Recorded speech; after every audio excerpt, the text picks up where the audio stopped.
Jigga, what? What? What? What? This guy's got a camera? Oh, no way. It's over here, though. What do you do over there? I guess just stare down like this. Yeah. They're gonna have shades like that. That's weird. Adjust it, bro. That's on a stand. It's not on a clip. Nah. It's cheap. It's $6. Maybe There was bound to be some downside. Yeah. $6. Yeah. Which maybe I'll put it right here. Yikes. Yikes. Maybe not Yeah, that. fine. I can see you. What's going on, man? That's crazy, dude. Yeah. Not too much. How are you doing? I'm doing good. It's raining out here, and there you go. I guess I'll just go like that. Wait, you're gonna have chins. That's okay. Yeah, that happens. And I'm gonna be kind of off center. Maybe. No. This is going to be problematic because you're not going to be able to stop looking at yourself. That's the. No. I love the hat, man. Still love the hat. There you go. I'm rocking the hat. Hatchet I'm hat. not in my office. I don't have to dress up for this thing. You know? Yeah, this is all B-roll, right? Yeah. Did you know that Nora Jones was the daughter of Ravi Shankar? I did know that, yeah. I didn't know that. I read that in the Rolling Stone the other day. How did you not know that, man? You're like music guy. I know, but that's crazy. That's just crazy. Yeah. Well, and so it's like Julio Iglesias. Why doesn't that guy? What's his? Didn't his son try to make something? Enrique. How is that guy not saying like? And Jacob Dylan. I don't get. I don't get it. I don't get it. If I was like this kid of these people, I would just say it every day. I would just that would be a part of, because that's who made it up, What's such a good song? It's a Postal Service. Okay. Good stuff. I like that. This album's it's like the only like that tech pop stuff that pulled it off. I feel like everybody was shooting for this. You think so? Yeah. I feel like if my parents were famous, I would just ride their coattails and never get famous. It's true. Like what? So, but my point is, like, I don't think the scenario where I got famous and then had to discredit them or like not ever acknowledge them would happen because I'd be so busy not getting famous. Yeah. That's the, you know what I mean? Like, so I don't know. Like, I think they're just outliers, man. Like, there is something about like, hey, we got to do this on our own, which is not how I'm wired, but I do get on a certain level. I don't get that at all. All right, you got to turn that off, bro. Okay, hold on. I don't get it at all. I just don't understand it. I don't like because I don't know. Because Julio's the man. Yeah, Julio Iglesias. Like if that's my pop, I would say, okay, this is my dad. Let's start from ground zero. Yeah. And Bob Dylan too. Like that's a weird. But I get that one makes more sense to me because you're trying to do the exact same thing as him. Yeah, but no, he starts writing a song, and they say, "Oh no, it's kind of crap." You just say, "I'm Bob Dylan's son." Yeah, that would do it. I was when I was eating breakfast with the guy, he was popping out songs like War Pigs, and he told me this was all right. So you could just agree with Bob Dylan if you want to. Yeah. Yeah, you could call him an idiot if you want. Yeah, I'm sure you know as much about songwriting as my dad.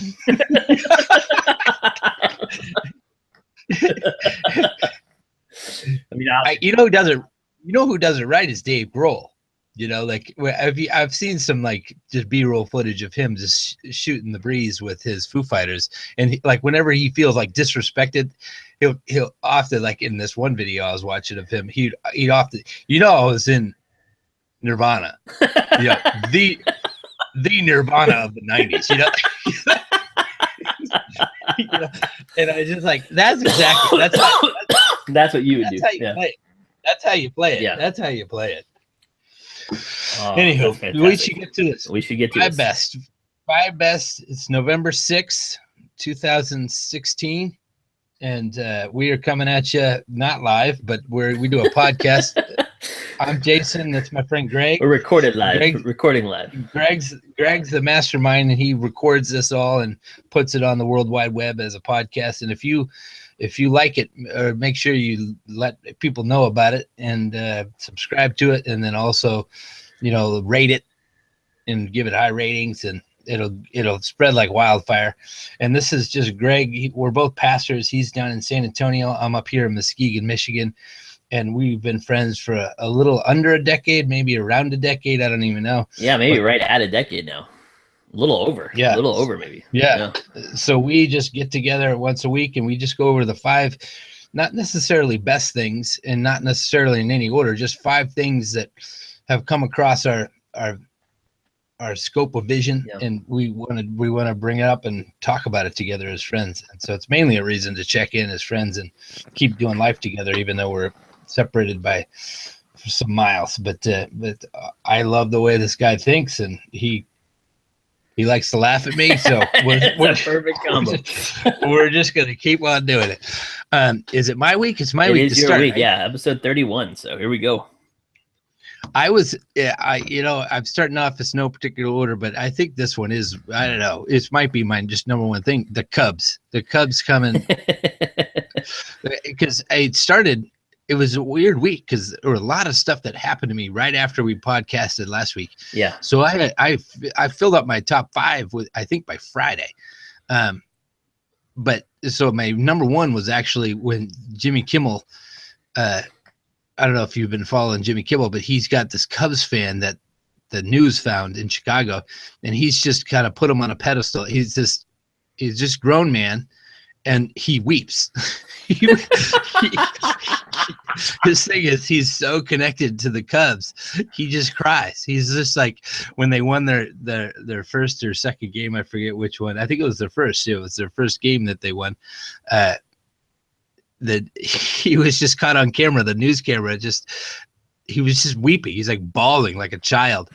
And so Kimmel's like, oh, I gotta find this guy. And so then he finds him before the next game. And so he has him on his show, and then he gives him tickets like into the stadium because he's watching outside in a bar with his. Yeah. And he throws him in, and once he gives him the tickets, he just starts bawling. Like, it was, I don't know. I just.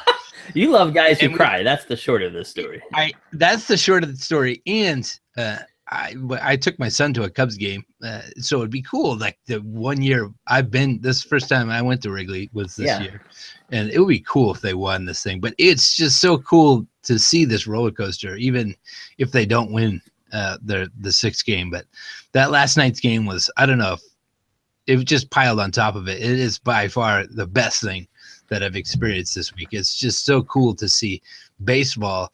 I think this is what it has, all the components of what we talked about, like the character, the like coming from behind, the just the fact that it brings people back to the little kids, we've talked about that.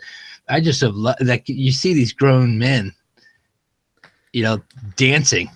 Yeah. in the middle of a stadium with thousands of adults just cheering them on as they act like children. It's just it's just a cool little window into sports. I think it was fun. It was a fun game last night. No, that's awesome. So I'm in this weird spot because all of my sporting allegiances force me to hate Chicago. Yeah. I just can't help it. Everything else in my life. And the Brewers won. Brewers haven't won since 1908. Have they? Yeah. No, we haven't. We didn't even exist that whole time, and so we certainly haven't won anything. But there is an element of like your division rivals, but then at the same time, is that, and then also so many people like Chicago is the big city in the Midwest, right? So yeah, it is. So there's so many people who like when you see like Bill Murray happy or Vince Vaughn happy, or like it's hard to get mad about that. But at the same time, I'm still a big enough sports fan that I can root against the Cubs. The first Major League Baseball game I ever went to was a Cubs game. Yeah, at Wrigley. At Wrigley, yeah. I got to sit like 3 rows back from the visiting team's dugout because isn't that a guy in my awesome? team? Yeah, it's crazy. That's the coolest stadium too. I love that it's just right in the middle of everything. There's no parking lot. I think I told you this. I love that you can't drive to it. Yeah, I like that a lot. That's really cool. Yeah. You end up parking 2 miles away, and it takes you like 2 hours to get out of there because they weren't thinking when they built it. All right, so it's like you said already. You gave the date, but tonight is Game 7. Yep. So it could go either way.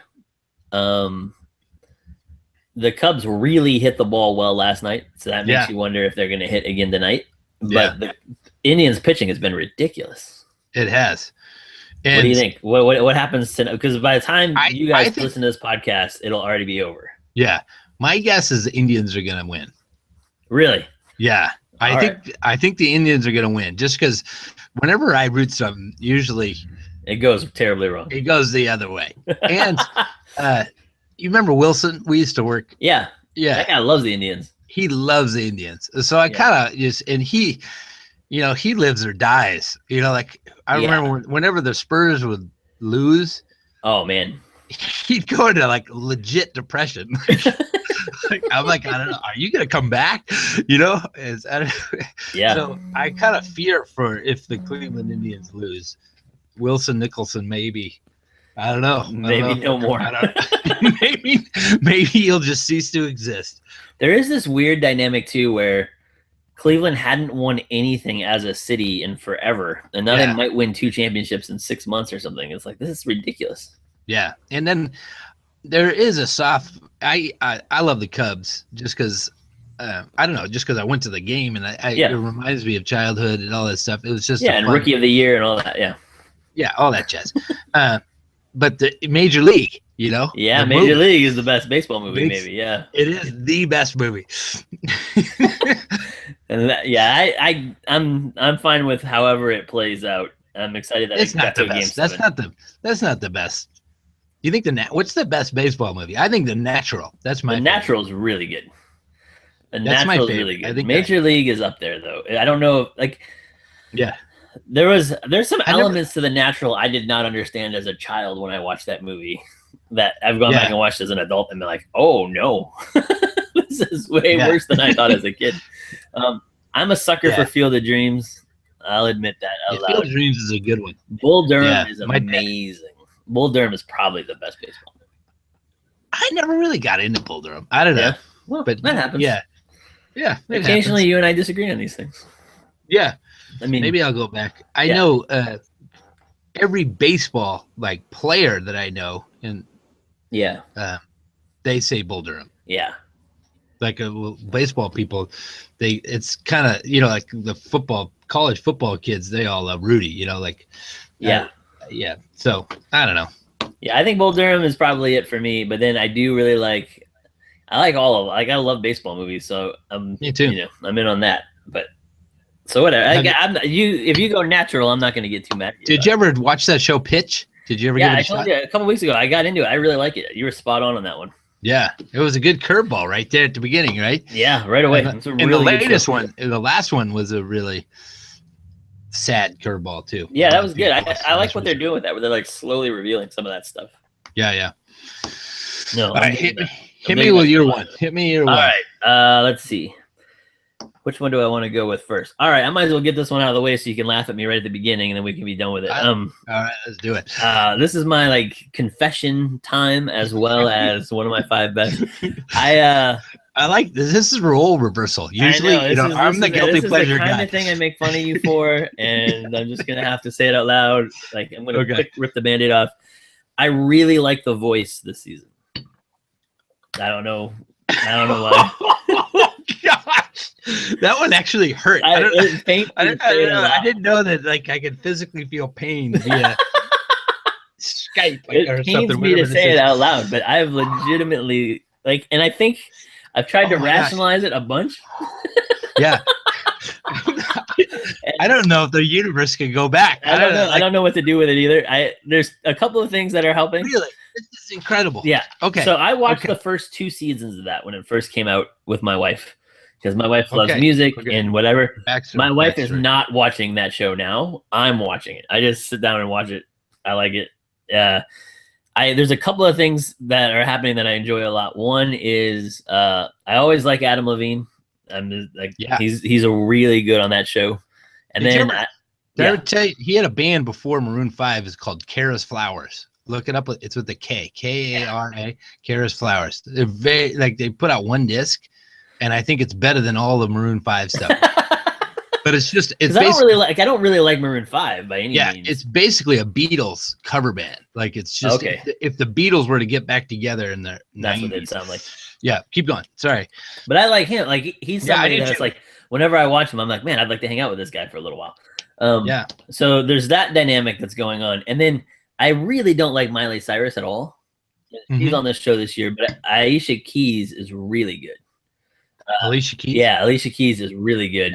And I like thoroughly like the part I'm digging about it right now, and this is my justification for it, is I really like the coaching side of it. Like I like the elements where they're like giving advice and giving tips and tricks and things like that. Like the mentoring piece of it, I really like. So that's kind of what's like me in. And then they've got some singers that I really like, and then a bunch that I don't care about at all. But like I sometimes I just fast forward through the actual singing part. Because I don't really care about the music as much, but the other connecting points I like a lot. So. I can see that. I honestly I've never watched it all the way through, but I think I'm gonna just because because there's some people you'll really like. Yeah, and plus because that surprises me. What you just said surprises me because you think that the coaching would go down, after so many seasons. Yeah, you think that they would run out of stuff to say. But I think that's saying something about. I have a hint. I have a inclination or a hunch that Alicia Keys, she's an iceberg, like musically. I think that girl. She just reveals just a little of how epic she was. I remember when I caught it for some reason. I was watching because there used to be a show Live at the Apollo or something like that. Yeah. On BET, or I don't know if that's still there, but they would have some. They would have some comedians, and then they would have a musician. And I saw her. They just happened to be flipping through it, and she took the stage, and she was like playing off of that first album she released.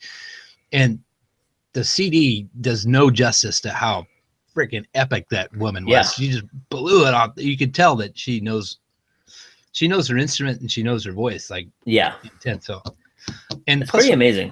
So, and I don't know what I'm watching. I can't have any arguments about the quality of the music or the voices or whatever, but I do enjoy Alicia Keys, especially like the mood. Like she has a sort of warmth about her with her team that is pretty impressive. Like it's like in her ability to genuinely enjoy what she's watching and to allow you to enjoy it by watching her enjoy it is pretty cool. Yeah, and plus I think us as pastors, both of us could always use a little more help on the loving and coaching people.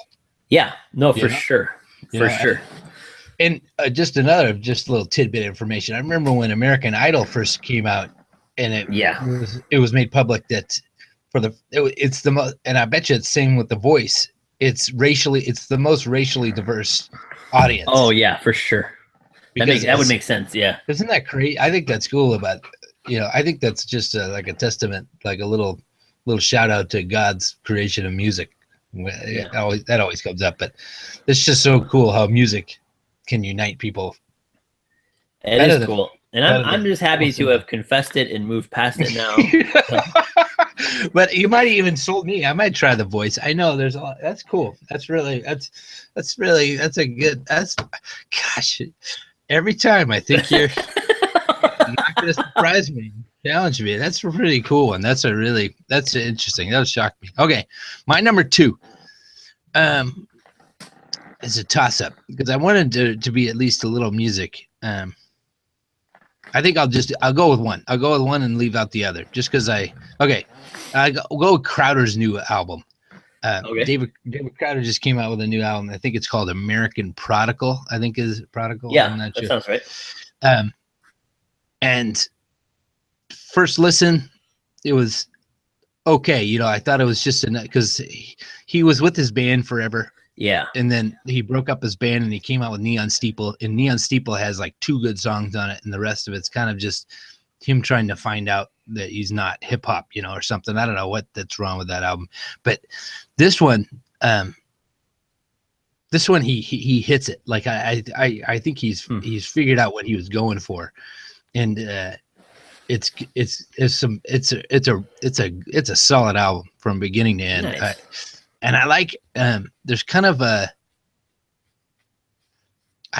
he's grown up. Like it's just there's just more depth. There's a refrain, and it's a simple one, but it comes up over and over throughout the album, and he kind of just says, "Come on, sing hallelujah," and it has a Davidic like psalm. It feels like there's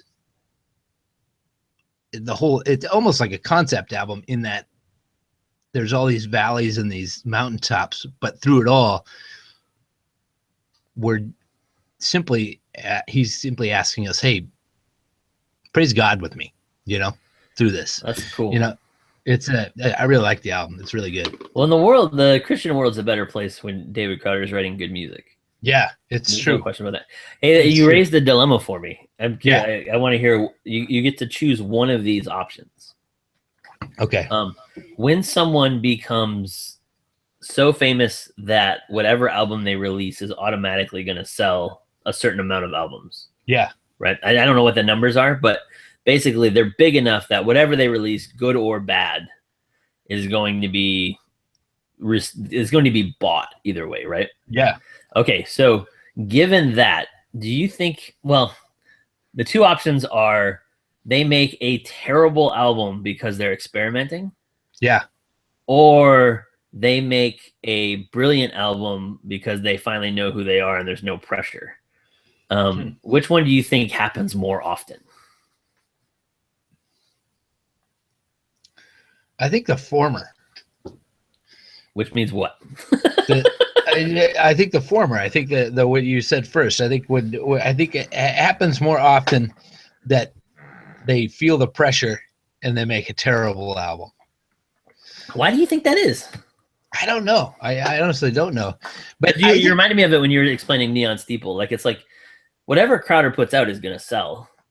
It's going to get radio play. It's going to do because he's the guy in that niche. Yeah. So why mess with that, right? Why not just live into that and create the best album ever in that niche? I think I don't know. That's really interesting because the one exception to that was Weezer. I think, in my opinion, they came out with that great album, that Blue album. Yep. And then they came out with Pinkerton, and they were just trying to figure out who they were, and I think that's their best album. Okay. Because most people think it's horrible. Most people think it's terrible because they were trying to find out what they were doing. And then they tried to go back to that Blue album for the rest of their career. And I think they've tanked every single time. Like I just think they can't put it back together. Like the latest attempt is probably the closest, but still that nerd rock, that first album has all that nerd rock has to offer. You know what I mean?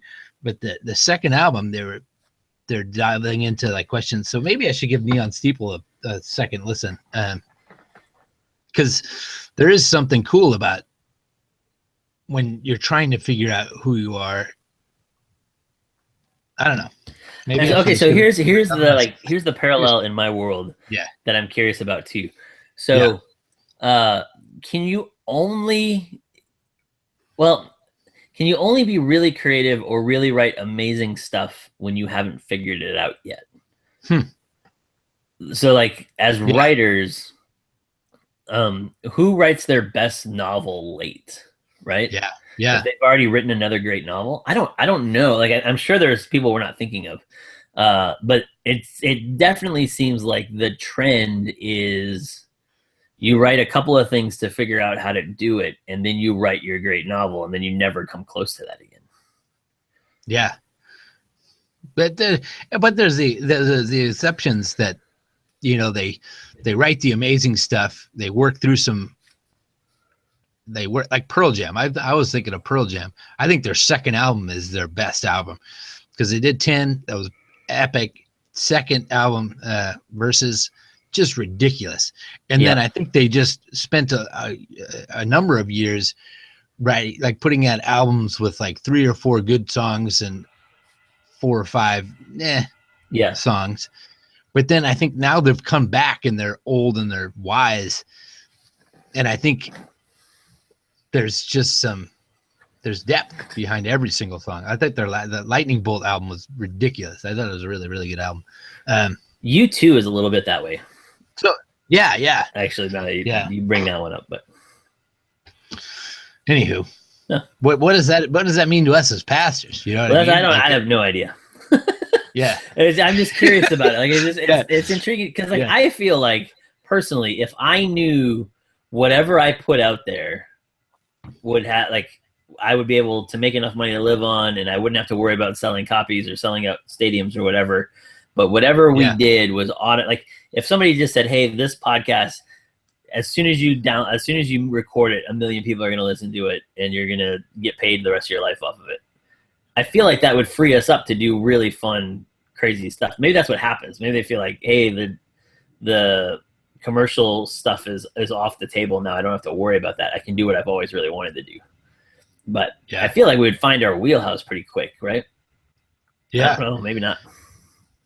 And the couple talented people I've known that have gone into the music business, they are always told as they reach, like the higher ups, they say, you need to first make an album that sells. Right. And so their creativity is dampened. Right. And then, so the few that I've known that the creativity is dampened. They've sold these kind of poppier, just more accessible versions of themselves, and it's not gone any further. They didn't sell enough of those. Yeah. To get back to what their artsy, like their labels were saying, sell this stuff first, and then you'll be able to do some creative stuff.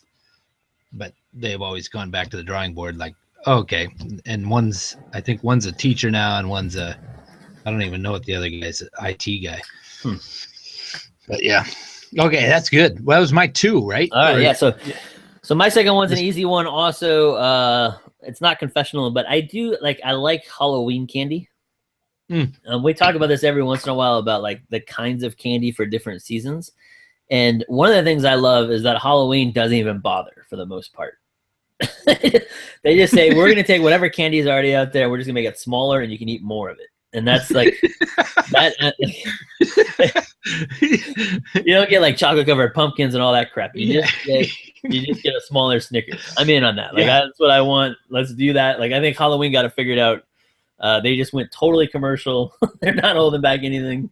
I'm all in on the Halloween candy, and the best part now is my kids just go get it for me.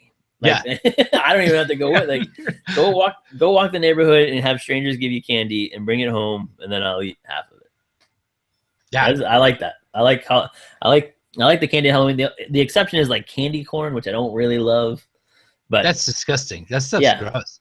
But there's not a ton of like Halloween candy that's specifically to Halloween. They change the wrapper sometimes. Yeah, it's the exact same candy. They made Kit Kats orange. I don't know if you saw some of those. No, I don't look at them. I just eat them. They made some of the Kit Kats orange. I appreciate it. It is. It's what you see, what you get. And it's straight down the pipe. And I was talking. That's funny. I was just meeting with a couple pastors, and we were just talking about how. Because they all do in Michigan, there's this thing called trunk or treat, because all the houses are so spread out that it's just not really safe for these kids to be wandering around in the woods with, I don't know. So they put them all in the parking lot. And so all the churches, they all do these trunk or treats. Yeah. And so one of them, Presbyterian guy, is like, yeah, we had 500 people come through our church. And, he was trying to say, how do we get those people to Christ? How do we? Yeah. And I was thinking, it's not. I don't think it's. It comes. Remember, like all those those church missional guys. I don't know, all those people. Like, if your church is not there, are you going to be missed? They ask that question all the time. Yeah. I like how inadvertently Halloween's kind of just stumbled into community. Yeah. It's true. And kind of graciousness, like, no, I don't, Yeah, go ahead, use our spot. Like, that's fine. That's part of my favorite part about Halloween. Yeah. You get candy from somebody, they don't get to talk to you. They're not selling anything. It's just where everybody's giving away free candy. There's no. So we as a family used to never celebrate Halloween. That was kind of like I was like, this is a ridiculous holiday. It's clearly not a church holiday. It's like this is stupid. And, we went back and forth on it for a while, and then one year, my oldest son kind of said, "Dad, you say we're always supposed to be a blessing to our neighborhood," and I said, "That's true." And then he said, "Well, could we celebrate Halloween this year?" And I said, "No, we don't really celebrate Halloween because of what we believe about Jesus." And he said, "Well, isn't there a way to celebrate Halloween where we could be a blessing to our neighborhood?" And I was like, "Oh, crap." Checkmate. Checkmate, Josh. Yep, buddy. So he went that way with it, and then we got talking about, okay, so how could we engage this missionally? And that was like the biggest surprising thing about Halloween still is that it's like the one day a year all of your neighbors let you come up and say hi to them. Yeah. Which is cool. Yeah, and there's people just hanging. I like this. I liked this Halloween a lot. Yeah, but yeah, that's a good one right there. Yeah. So I dug it. Just bless people and give people candy, and then don't worry about it. And missional Halloween, man, we should sell 8 billion books on that. Yeah, did your youth group always have somebody that like they taught like demonic stuff, like anti-Halloween stuff? Yeah, isn't that weird to think about? It kind of is. And then like every once in a while I'll have this like back of my head, like, why does that seem weird? Or like why doesn't that come up more now? Yeah. It's like, have we lost? Like, did we let the demons win and then now nobody's talking about that stuff anymore? Or like, I think about it with like, did you ever watch like Hell's Bells or something when you were like on like the Danger of Rock music and stuff? Yeah. Like, it's like, is that possible? Did like the Eagles really write that song backwards? And then, like, I don't know. So, I don't know what happened to that stuff either. But maybe, I think it still exists. It just doesn't exist in our circles. I don't know. I don't know if it ever. Every once in a while, I run across a college kid who's really wired up about that stuff. Really? And it's like, yeah, it throws me off every time. Yeah. Maybe we should have one of those guys on. Yeah, that would be good. Try and find somebody. If you are one of those guys, just feel free to call in. Yeah. That's funny. It'd be funny if my phone rang again. Yeah. I should unplug my phone. Speaking of that, I do want to have a panel discussion on the new Bon Iver album. Okay. We talked about it like in passing the last couple of weeks, but two of our good friends. I have not listened to it yet. I don't need to. I know already that I'm not going to. If we do the panel, I'll listen to it. But we should just have a panel and just prove Jason and Greg wrong. Right. Well, so our friend Phil does not particularly love the album, which is surprising to me. And then that surprises me too. Our friend Greg, it's like Greg's favorite album right now. So he surprises me. I know. You're a Greg guy. He surprises the heck out of me. I know. So I think maybe next week or the week after, we're going to get both of them on at the same time. And one of our 5 best will be that album. And we'll just hash it out right then and there. Just to say, I would like to clarify. He usually surprises me in an amazingly good way. Yeah, I agree. Because we were talking about Mumford and Sons, and I was expecting he was going to just rip them. Like he was just way too popular, like I just expected him to be way too countercultural, but then to hear him think, he said something like, I think Mumford and Sons is one of the greatest bands out there right now. And I was like, boom, that was good. I don't know. So shout out to Greg. So if he likes it, maybe, I don't think he can sway us, but maybe he can see. I told you that I told my brother to listen to it. I haven't checked back in with him. But so let's do that. Let's figure out next week maybe. Yeah. We'll figure out how to get Greg and Phil and your brother, and we'll get all 5 of us on at one time, and we'll try it for the first time ever in podcasting history, or at least our podcasting history. We'll welcome to the 90s. We'll give it we'll see if we can make that work for one of our 5 best next week, and we'll get to the bottom of this new album, man. Is it any good or not? So, all right, that's plan. Cool. I like that one. All right, what's your number 3, bro? My number 3 is Essentialism by Greg McKeown. I don't know how to pronounce this. How do you pronounce this? The reason I even read it was McKeown, maybe. Yeah, one of my one of my students, you know, we have this conversation a lot that sometimes your students just outshine you, you know, like you. Yeah. This kid named Brady Flynn, he's just he's one of the most handsome people I've ever met in my life. He's actually the guy who introduced me to Bon Iver, but he's always on the edge and always on the cusp of like what's good, like what's happening and stuff like that. He's Newport Beach, just solid. He's got the photo perfect family. He got married. Went to SC. I forget what he started to do, but eventually he just became a photographer and a videographer. So he makes rock videos, and he's flown all over the world taking these wedding photos and that kind of stuff. So he's just firing on all cylinders. Really fun to just watch him grow from afar. But he posted that on his Facebook or Instagram or something like that. P.S. Whenever he likes one of my Instagram photos, that's like the best thing for you. It's like a check on my soul, you know. It's like, okay, Brady Flynn likes this picture. This is a good picture. Okay. Anyway, but he posted like he was reading this again, or he liked this thing a lot, and he was listening to it on tape or something like that. And I find it intriguing. It's an interesting read. It's essentialism. You could probably figure out what it's about. It's just about like paring down and being simple about things and doing simple well. And he gives these tips about how to get rid of stuff and how to figure out what's important, what's not important.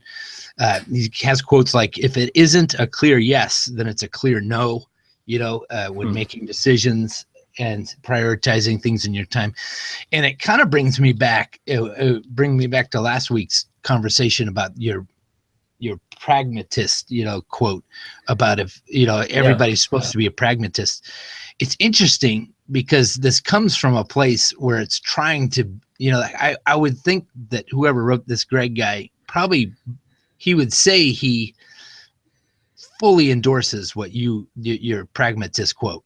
Right. You know, like it's all about being practical.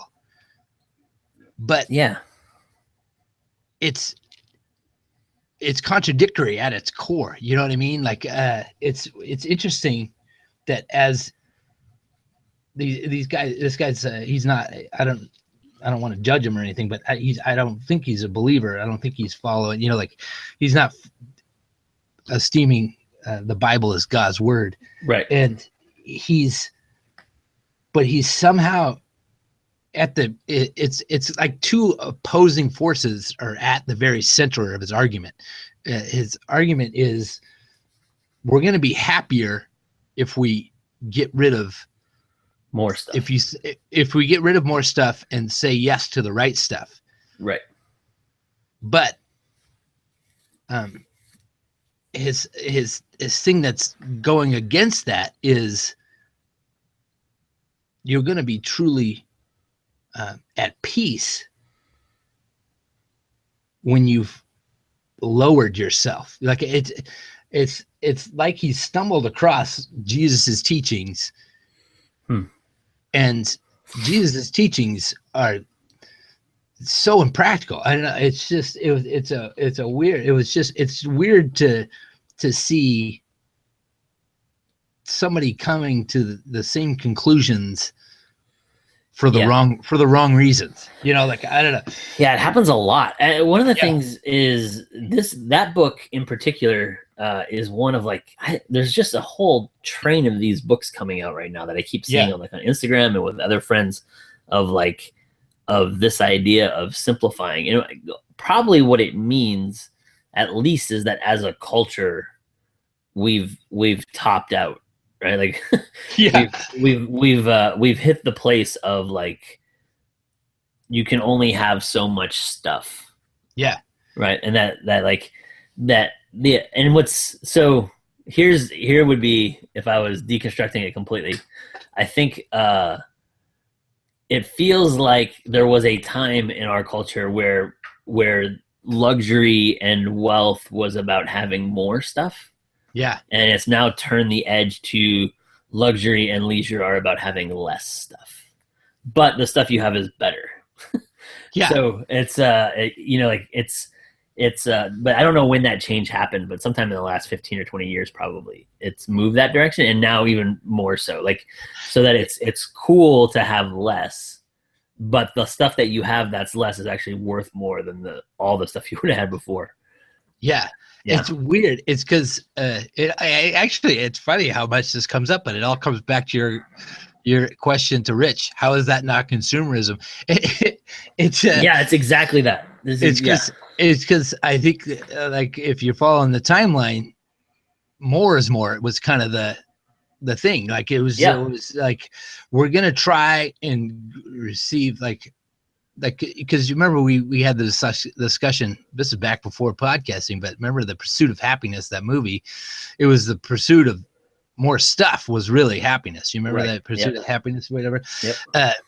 And so I think that was kind of summing up, like Pursuit of Happiness, let's try more stuff. And now these writers are saying, let's replace that more stuff with less stuff. and they have it like, it's like, let's pursue happiness by getting less stuff and see if that works. Right. But it's still stuff. Yeah. And I think that's the part where it's like, it's close to Jesus, but not. And as long as it stays about stuff, it's going to like occasionally intersect, right? Like it's going to have these moments where like, oh, they're saying the same thing as Jesus. But I think this one, this is, like with the more, I think this essentialism is a better bridge for the conversation. That's cool. To the gospel than its predecessor. That goes into an argument of like, is it better to have people closer to Jesus to have those conversations? Or like, is it better if their life is already close to what Jesus is calling them to be able to then say, hey, here's this like last little step? Or is it better for the gospel to be this like direct confrontation? Yeah, because I liken it to doing ministry in Jersey versus doing ministry in Texas. Whereas in Jersey, I walked into Summit, New Jersey, everybody was doing the right thing for all the wrong reasons. They didn't know why they were doing it, but they were helping the homeless. They were doing all this stuff. And I found it was way harder for me to explain that last step. Right. Because what difference does Jesus make if he's just going to tell me to do the stuff I'm already doing? Yeah, and it's already making me feel good. Right. So in certain ways, you might be right. This might make it more difficult. That last step. Just as a total side note, essentialism in ethics is radically different than that. I love that.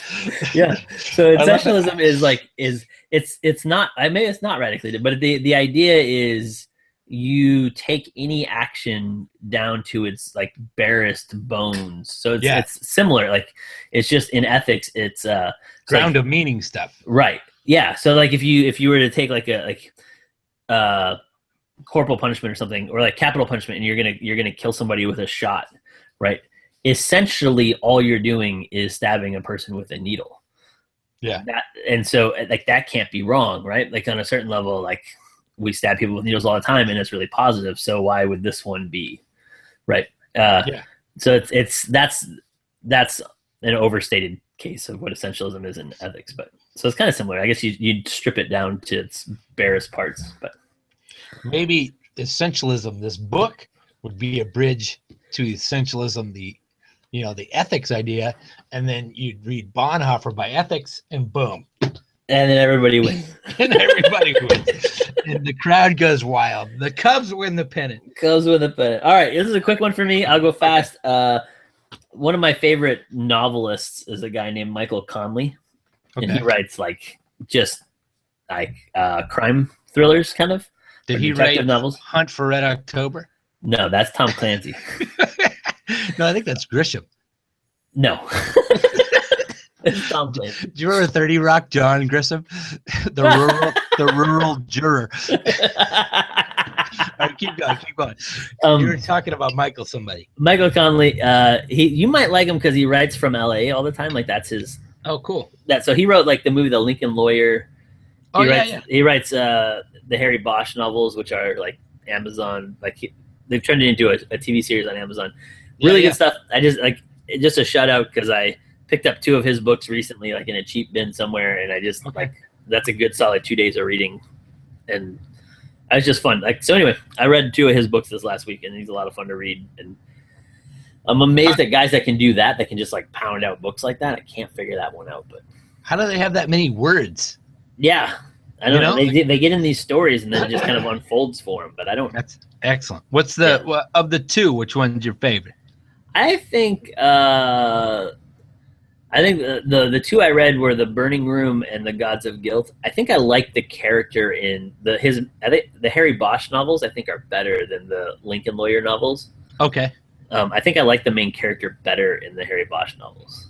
Okay. Because you're rooting for a good guy, and the other one you're rooting for a defense attorney who's getting people off on whatever. So. Yeah, I never like that. Yeah. Dirty. They're both really well written. They're both fun to read, but my I like 4. the detective better. Yeah, we got to hit the gas pedal. My 4. Yeah, I'll make one quick too. For Halloween, Metallica came out with a Metallica mask because their new album cover, it has all 4 of their faces kind of melded together. In the scary thing. I saw this. Yeah. They made a cardboard like cutout or whatever like that, and they gave it to record stores. And me being out in the boonies, you can't get it. Yeah, I can't get it. There is a new record store in Muskegon, so shout out what. So that's cool. But That's cool. How's that not in your top 5? Yeah, he just started it's cool. He'll make that. But I wanted to give a shout out to my little brother again, just because. What a man! I love the guy. You know, I'll probably never see the mask like physically in person. Maybe it might last till I see him again. But I called him up. Because I got this email and I said, "Hey, would you be willing to go down to the record store, early and pick me up one of these free masks?" And he called ahead and he did all this stuff, and he had a busy day. But on top of it all, he went out early and got me this mask. And nice. I don't know, it was just. You know me. I love free crap. You really do, yeah. I do, but that's why that essentialism book is so important. It brings me back to my first one. I was in tears. No, I wasn't really, but I was almost in tears on Friday because he took a picture of him and just of himself wearing the mask, and he texted it to me, and I was just like, "What a brother," That's awesome. What a cool cat. I'm so glad that kid is my brother. And it means the world to me that he got up early on top of his, he hooked you up, man. That's awesome. He hooked me up. He went and got that thing. And there was only 2 at the record store. What? Yeah. Cause they only sent out a limited number, it's like, like trying to make, I saw on eBay, you can buy them for like 10 or $20 or something like that. Yeah. It's a piece of cardboard. I don't know. Yeah. Anywho. That's awesome, man. I love it. Let's shout out to both of our brothers. Yeah. We both love our brothers. That's awesome. Okay. That's really, really cool. Hit it. What's your 5? No. 4. Your 4. Yeah. Okay, my 4th one is that yesterday is All Saints Day. Oh, yeah. Which is kind of a cool thing. And it's it's just cool. Like, I like All Saints Day. It's a fun, like, reminder to remember that the church and us don't just pop up out of nowhere. Yeah. That we've been given this great lineage of faithful people who have passed on the faith to us over and over and over and over and over again. So All Saints is a cool day to have that in our calendars to kind of force us to remember that. So yeah. And I feel I quote you all the time and never give you credit, but remember when we were first talking, you were like back in the day, you said, "I just love being a part of a church that's older than I am." Yeah. Remember you telling me that? And that's one of my favorite things. And now that I'm in this non-denominational, basically church, there's a pressure. I feel like I'm kind of, and I'm glad that we're linked, because otherwise, I don't know. I'm just challenged. I need to bring that stuff up more, I need to. I miss that about the Presbyterian denomination in that the World Communion Sundays, and it's just. I love the idea that we're handed the baton, Yeah. And I preached a sermon once, standing on the shoulders of giants or whatever. And every single time after I preached that, every time Tim Satterfield was around, he would say that. He would say it out of context, and he would. I loved his simplicity and his simple reminder. It's a key part of what we're called to as pastors and as followers of Jesus is to remember, we're not reinventing the wheel. We're learning. And I think I've told you this a million times, but one of my favorite spaces in all of the world that sums this feeling up is there's the LA Cathedral, downtown LA. It's $230 million and all paid for by members of the Catholic tradition, Catholic faith that live in LA. So the church didn't pay for any of it. But you walk into their sanctuary, their worship space, and there's huge tapestries, like probably 30, 40 feet tall, of the saints. Yeah. You know? And you just get that surrounded by such a great cloud of witnesses, and you just feel it's just such a tangible, like it makes it really like visually stunning and real that this is not our faith. You know, it's ours in that we are stewards of it. But what we do, just the same way, like what I do either gives a positive or a negative, you know, like outcome to the Griffiths name, we give to these saints that have handed us our faith. You know, I love that. I like that one, man. Yeah, I like that. You brought it up. That was good. I think on Friday, this is my fifth one. On Friday, that Tesla guy, what's that guy's name? Elon Musk? Yeah. I have still a bunch of friends in San Marino, and a bunch of them posted, and I think it was either happening in Pasadena or San Marino. I couldn't figure out where, but that Elon Musk guy has taken over like a cul-de-sac, and he's put these solar roofs on all these houses, but they don't look solar. They look just like a regular roof. Yeah. But the solar stuff is like kind of built in. Yep. And that just blew my mind. It was just, and he made a party out of it. I don't know if you saw any video clips. I didn't watch the videos of it, but yeah, that's cool. He just set up a stage at the end of the street, and he starts talking, and then he says, you know what, we got to start taking better care of our planet. And all around us are houses. You may not know this, but every house in this cul-de-sac has a solar roof on it, and it's mixed in with the regular. It just looks like a normal roof. And I love the way the guy's changing the game. Like he's not changing the players, he's changing the whole game. I dig that he's asking the crucial questions, you know, like, why aren't people going to solar roofs? Because they look ugly. Yeah. and that's simple, but you know. Well, and it's kind of right. Like it used to be, they look ugly and they're super inefficient, and he's managed to fix both of those problems. Yeah, and they're stupid, you know. Like, and actually, those are bad. You know, like as far as excuses are, they're not the best. They're not great. Yeah. But one of the things he answered them. You know, keep going. I don't know, like. I have a buddy who really cares about this stuff, and he's posted on it a few times. But one of the things that's come up out of this election cycle is that in all three debates, nobody talked about climate change once, which is like, that is crazy. Yeah, like alternative energies, all that stuff. Like, there's nothing. It's like, man, all right, well, there you go. I don't know why. Thanks for bringing that up. Yeah, I don't know why I did that. On that note, let me get to my fifth one. Okay. Because we're trying to move it along. So I brought up All Saints Day yesterday, and I talked about like the remembering part. One of the things that's really cool about All Saints Day, though, and like with all sacraments, is that there's also a future element to it. So that when we remember All Saints, we're not just thinking backwards, but we're remembering forwards. And I had this thought, which might be heretical or wrong. So feel free to tear this one apart, Jason, or never use this. But I was thinking about it. We baptize to make saints, not to make Christians. And I think like that's the part like in my head, like I got thinking about it, because I got thinking about like youth ministry and children's ministry and like in college ministry, like all those different things. Like we're in the saint making business, right? Like that's what like there's an element where culturally we've shifted to the point of like we want to make good church members, but that's not what we want to make. Like what we want to make is saints. Like that's what we're called to, I feel like. And it seems like that's part of what's going on in the New Testament around the use of the word saints. So even if you come from a place where you don't use like, you know, Saint Teresa and Saint whatever, There's still an element of like, this is what you're being baptized into, is this sainthood. I don't know. It seems like a better calling than church members. Yeah, because it's got the new creation language in it, like built into it.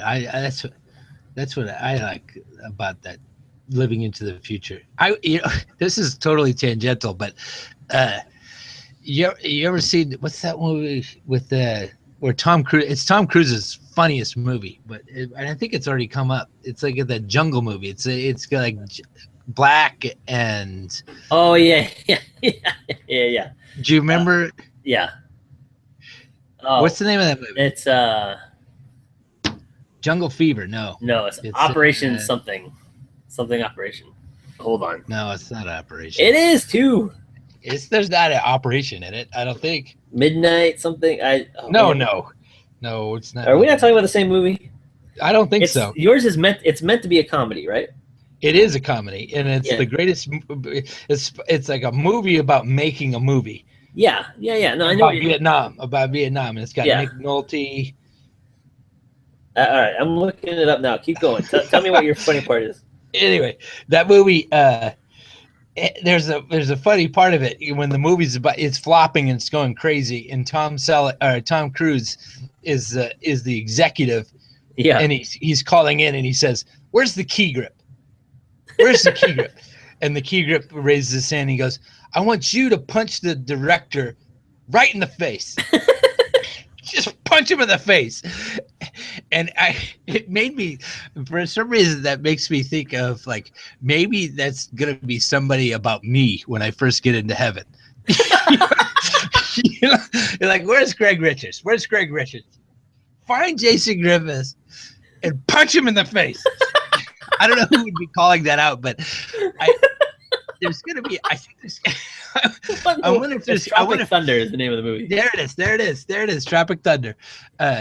And I wonder, along with the celebratory part of us all being together as saints, I wonder if there's going to be some reprimanding. I wonder if there's going to be some argument. I wonder if there's going to be like healthy conflict, or I just makes me wonder what heaven is going to be like again. Like there's so many unanswered questions about what it's going to be. I don't like that in your scenario. I die before you. No, maybe we're both dead, and maybe Jesus gathers us around, and maybe it's everybody. Maybe it's about this podcast, Yeah. Okay. It might be about this specific point. Yeah. How dare you compare my eternal kingdom? The Tropic Thunder. Hey, somebody punch Tropic Thunder. Well, that seems like a good note to go out on. I don't even know where to go. Strong finish. But